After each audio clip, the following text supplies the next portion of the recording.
से बाहर भी काफी प्रसार हुआ। प्राचीन काल में संतों, ऋषि मुनियों ने इसी भाषा के माध्यम से ज्ञान की गंगा प्रवाहित की। स्वतंत्रता संग्राम में भारतीयों को एकता के सूत्र में पिरोने वाली भाषा हिंदी ही रही है। संसार भर में सर्वाधिक बोली जाने वाली 5 भाषाओं में हिंदी भाषा का स्थान रहा है। राष्ट्रपिता महात्मा गांधी ने 1918 में ऐलान कर दिया था कि अब भारत की राष्ट्रभाषा हिंदी को बना दिया जाना चाहिए। आखिरकार अनेक देशभक्तों के बलिदान से 15 अगस्त 1947 के दिन भारत को एक लंबी दास्तां से आजादी मिली तथा 14 सितंबर 1949 को भारत की राष्ट्रभाषा के रूप में हिंदी को स्वीकार कर लिया गया। जिन दिनों भारतीय संविधान तैयार किया जा रहा था, तब भारत की राजभाषा के लिए व्यापक रूप से चर्चाएं हुई। अनेक विद्वान हिंदी प्रेमी चर्चा में शामिल हुए। काफी सोच विचार और चर्चाओं के बाद संविधान निर्माताओं ने भारतीय संविधान के भाग 17 के अध्याय 343 में लिखा गया कि संघ की भाषा हिंदी और लिपि देवनागरी होगी। महात्मा गांधी ने इसे जन जन की भाषा माना। गांधी जी ने तो यह भी कहा था कि सारी दुनिया को बता दो कि मोहनदास करमचंद गांधी अंग्रेजी भूल गए। वास्तव में गांधी जी ने 1918 के बाद कहीं भी किसी भी सभा में, यहाँ तक कि विदेशों में भी अंग्रेजी में भाषण नहीं दिया। राष्ट्रभाषा से अभिप्राय है कि संपूर्ण देश में समान रूप से पढ़ी जाने वाली, बोली जाने वाली, समझी जाने वाली और लिखी जाने वाली भाषा। मुंशी प्रेमचंद ने कहा था कि जब तक आपके पास कोई राष्ट्रभाषा नहीं है, तब तक आपका कोई राष्ट्र नहीं है। स्वामी दयानंद सरस्वती स्वयं हिंदी भाषी नहीं होते हुए भी हिंदी भाषा को राष्ट्रभाषा बनाने के लिए प्रयत्नशील रहे।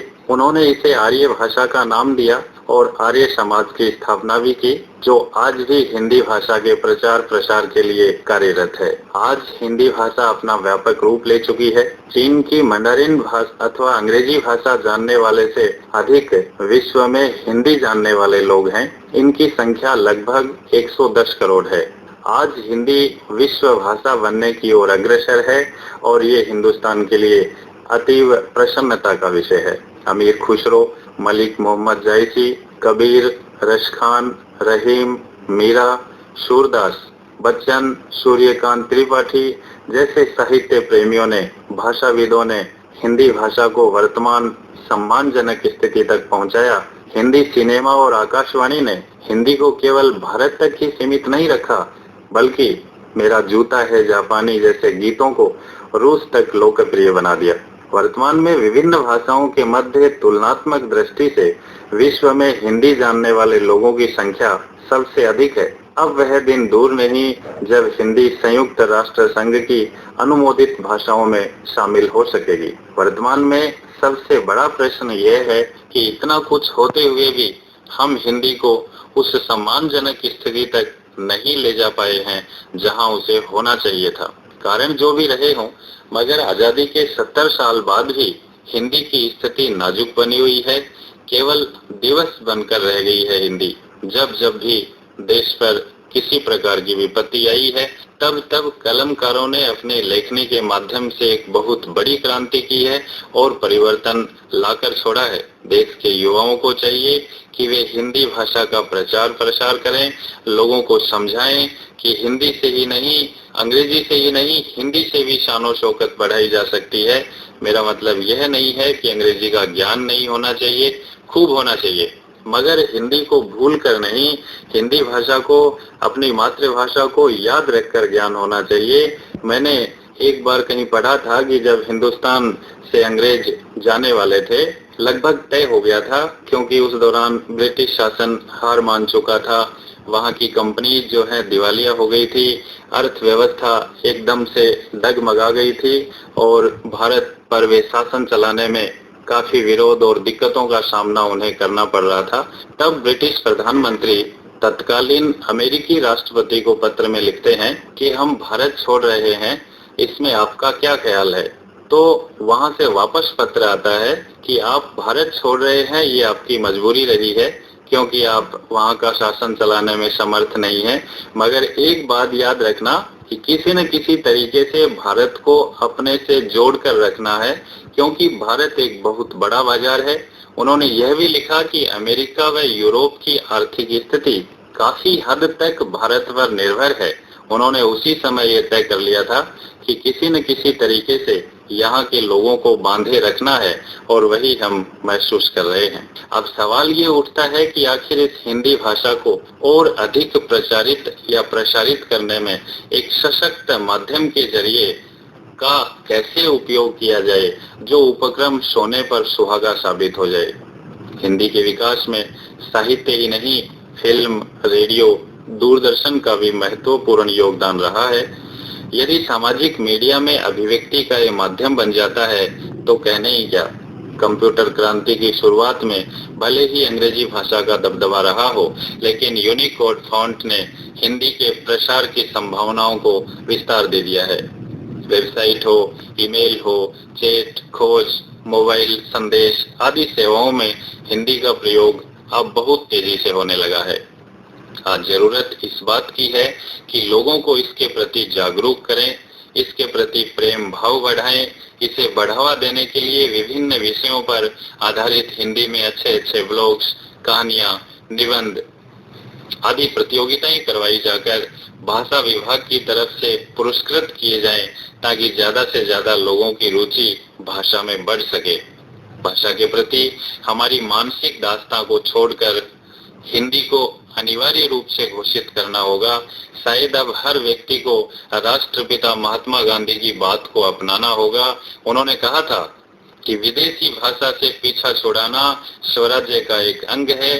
अगर मैं तानाशाह होता तो विदेशी भाषा में शिक्षा दिया जाना बंद कर देता, सभी शिक्षकों को इसके लिए मजबूर कर देता, और अगर आवश्यकता पड़ती तो बर्खास्त भी कर देता।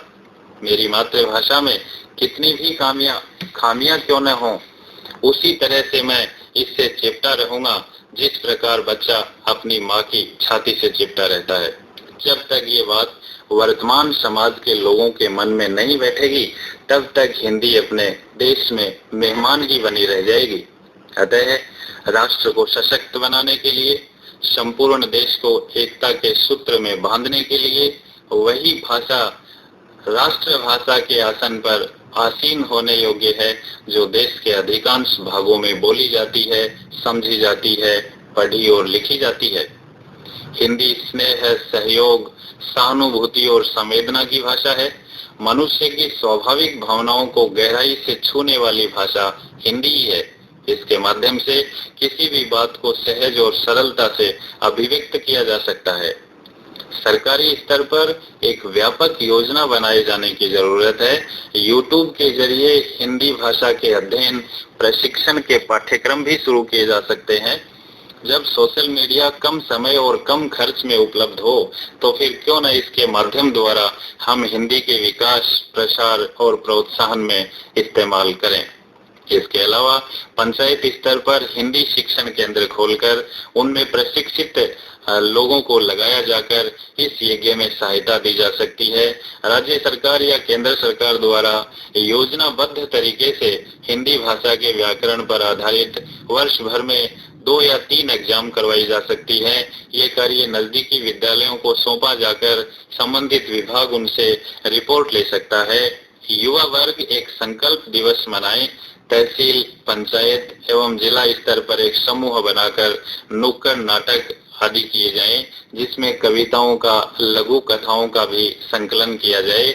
इसके अतिरिक्त भारतीय रेल में रेलवे स्टेशन पर हिंदी की प्रेरणात्मक कविताओं का अंकन किया जा सकता है।